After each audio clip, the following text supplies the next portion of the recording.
Today, let's talk about Alzheimer's. But we're going to go a little deeper than just the biology, beyond the brain scans and the protein plaques. We're going to explore the human experience, right at the heart of it all. We're trying to find the person who is still there, even when the memories start to fade. And to really get what that means, let's start with a story. A story about a man named Arthur.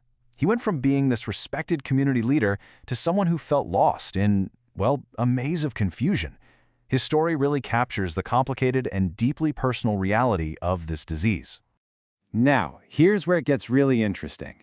It's all about how we see things. When Arthur would resist help from caregivers, it was easy to just label that as defiance. But if you look closer, you can see it as something else entirely.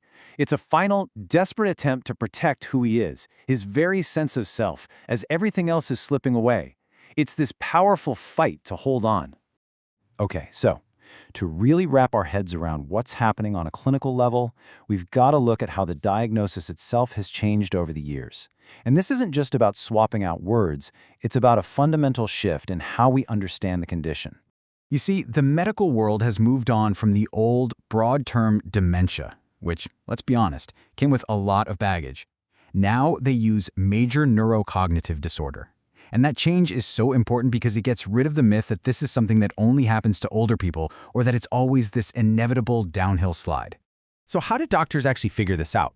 Well, they're looking for a serious drop in ability from where a person used to be in at least one of these 6 key areas. For someone like Arthur, a hit to his executive function could mean he can't plan out a simple task anymore, like making a cup of tea. It's a truly devastating loss of independence. And this gets to a really tricky part of diagnosis. Very often, patients themselves don't see or don't recognize their own challenges. And that means doctors can't just rely on what the patient says. They have to bring in observations from family and use standardized tests to get the full objective picture. All right, for decades, science had a prime suspect for what causes Alzheimer's, this one specific protein plaque. But as we're about to see, that whole story has taken some pretty dramatic and honestly shocking turns. And this is it, the amyloid cascade hypothesis. Since the 90s, this has been the dominant theory. The basic idea? These sticky little things called beta amyloid plaques build up in the brain and are the direct trigger for all the damage and the symptoms we associate with Alzheimer's. This timeline really tells the story of this idea. I mean, it goes all the way back to the early 1900s when Alois Alzheimer first spotted these plaques. Then it became the undisputed champ of theories in the 90s. There was a glimmer of new hope in 2006 with a specific protein, but then, in 2022, a bombshell. A huge investigation suggested that key data from that very study might have been faked, throwing the entire field into chaos. And just think about this for a second. We're talking billions, with a B. Billions of dollars poured into hundreds of clinical trials, all based on this one single idea. And the result? Almost nothing. A huge, crushing disappointment. Nearly every single drug designed to clear these plaques failed to actually help patients get better. So after all those failures and then this massive scandal, you have to ask the question, right? If getting rid of these plaques isn't the magic bullet we all thought it was, then what have we been missing? Where in the world does the research go from here? And that question actually leads us somewhere really important.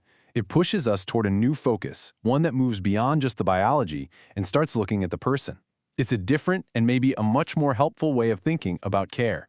Yeah, a psychologist named Tom Kitwood came up with this really powerful concept. He called it malignant social psychology. Sounds intense, right? But what he was arguing is that a person's decline isn't just from the disease. It's often made so much worse by how we treat them, by social interactions that take away their dignity and treat them like they're already gone. So instead of just focusing on everything that's been lost, Kitwood's model gives us a path forward. It's all about meeting 5 fundamental human needs. Comfort, just feeling safe. Attachment, that need to connect with other people. Inclusion, feeling like you belong. Occupation, having a sense of purpose. And finally, identity, holding on to who you are. And when you boil it all down, what's really at the core of meeting all of these needs? What does it all come back to? It's love. Not just, affection, but this deep, unconditional acceptance and real empathy for the person who is still right there in front of you. And that idea, well, it brings us right back to where we started this whole thing. It brings us back to Arthur's story. Let's look at these words again, but this time through this new lens of person-centered care. Suddenly, Arthur's struggle doesn't look like just a symptom to be managed. It looks like a communication, doesn't it? It's a call for his deep human needs for identity, for comfort, and for connection to be met. And this leaves us with one final, really crucial thought. The search for a biological cure. It's going to continue, and it's a hard road. But the big takeaway here is that we are not powerless. The most powerful tool we have right now might not come in a pill bottle. It might just be our own empathy.